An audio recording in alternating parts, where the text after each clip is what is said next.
Hello and welcome to something completely different. Yes, this is Chris here. I obviously did the Interrail trip with Alana, and this time we're going to be looking at Hamburg, Germany. So we traveled through Belgium, partially through the Netherlands, but mostly through Germany, into Hamburg, where we arrived at this train station here at Hamburg Hauptbahnhof.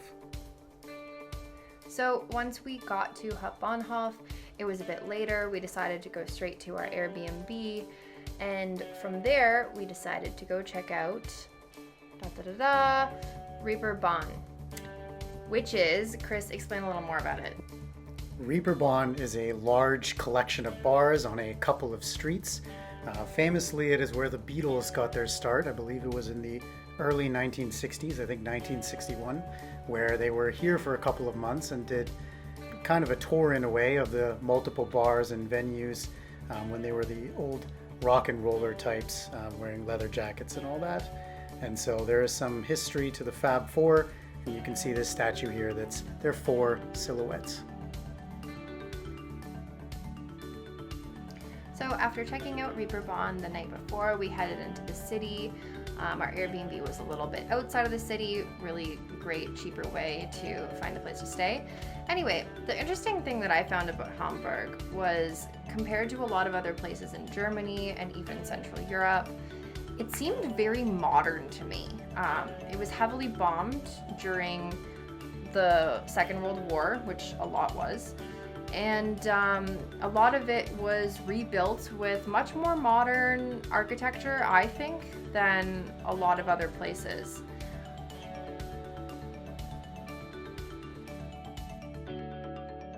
So one of the historic sites that we did get to check out was the Church of St. Peter. It has a really cool bell tower that you can go up, and it is technically the highest point in any of the buildings in the city.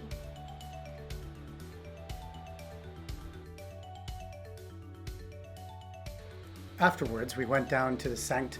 Nikolai Kirche, and what's fascinating about this church is that unlike the other churches in Germany that were destroyed during the Second World War, this one was actually never rebuilt, right? You can see here that the bomb damage is still just as it was in 1943, though obviously some clearing has taken place so they could use the space for exhibitions. But I find this as a really grim reminder of what Hamburg and many cities, not only in Germany, but around all of Europe, looked like during this point. And it serves as a terrible reminder to the actions of the past. Another important historical reminder that you can find all over Europe now are the stumbling stones created by Günther Demnig. They were conceived as an art project to span across Europe, intended to keep the memory of the victims of the National Socialist terror alive.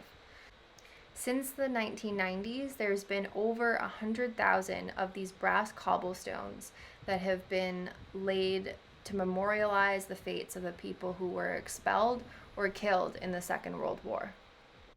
Afterwards, we visited the Hamburg Parliament, and while the building itself is absolutely brilliant and brimming with lots of detail, it was the exhibition inside that we found the most fascinating.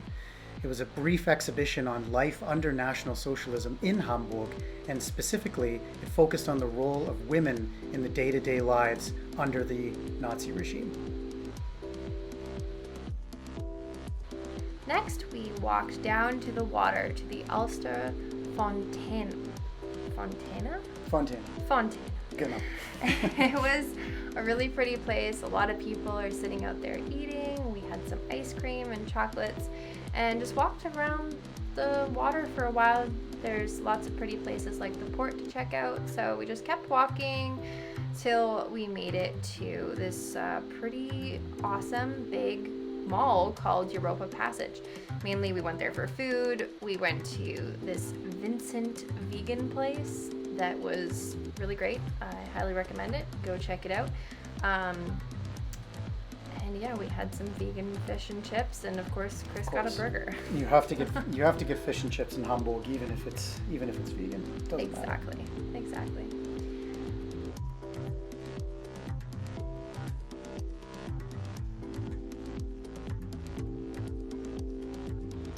Then we walked on to Speicherstadt. Genau. Did I say it right? I said Yes, it right? yes, you said it right. Okay. This was actually my favorite part of Hamburg. The history here is awesome, and it used to be a warehouse district, just bubbling with all sorts of industry and workers. Now it's just filled with different offices and tourist attractions, but it's just a really interesting little town of architecture within the city. Yeah. It's really, really beautiful, and the architecture is really unlike anywhere else that I've seen inside of Germany personally. So it's really a one-of-a-kind place in Hafen City district. Yeah, so we walked around. There's these canals that go through the buildings, which you'll see here. And we ended up actually finding a little stairwell that literally goes into the water, Yeah. and watching the sunset. And it was a really, really pretty place to just hang out and people watch. Exactly. So if you're ever in Hamburg, it's something that you definitely cannot miss. And the last place we headed to was the Sternschanze district. This is an artsy, sort of leftist district that's full of all sorts of interesting sort of cafes, bars, restaurants, galleries. There's a plethora of graffiti everywhere. This was the last little cute cafe we stopped in before we headed back to our Airbnb and then got back on the train for our next adventure.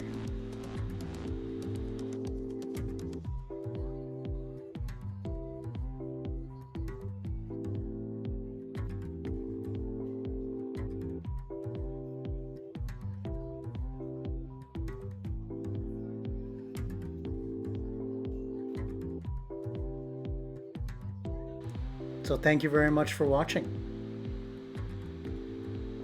Don't forget to subscribe and hit that like button.